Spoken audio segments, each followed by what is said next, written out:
This is actually, as I mentioned to you before in the novel, the young boy that starts out at 9 years old and he grows to be about 21 at the end of the book.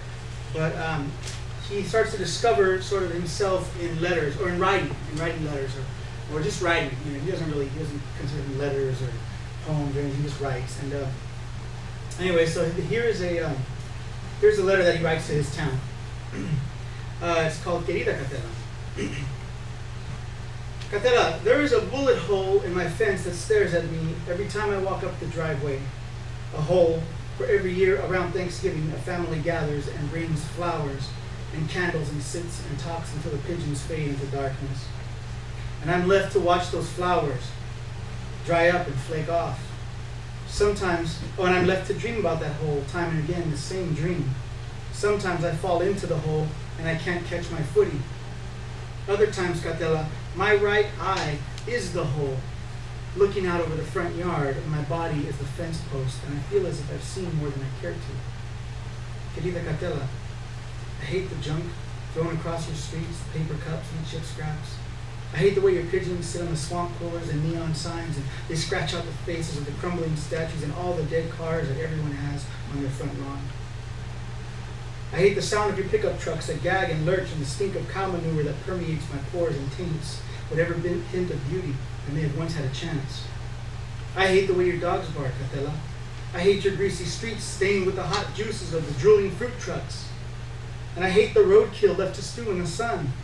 And I hate how the winos push baby strollers filled with meaningless shit like broken plates or axe handles or stickers of old cartoons. I hate that when I'm standing in line at a grocery store, there is always a grandmother bad-mouthing her young grandson whose eyes hint of an escape. Catela, when I see you like that, standing there with your mouth wide open, it's as if you were staring at me dead in the eye, like I'm nothing more than a germ writhing beneath the lens.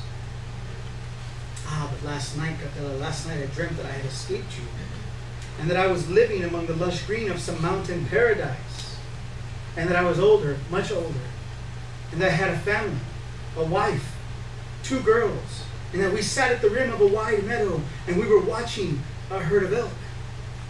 And it was bugling season, Catela, and the leaves were turning from blue to red, and wherever there were these luminescent washes of gold, I could see the sun inside the mountain, and within that sun, there was everything.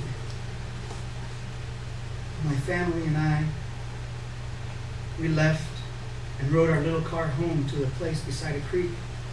And that night, Catela, it began to snow. My wife, she had never seen snow before because she too was from Catela. And she ran out into the night with her arms spread wide open.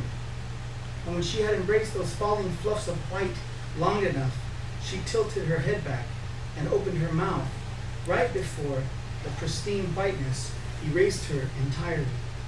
Sincerely, Tlaloc.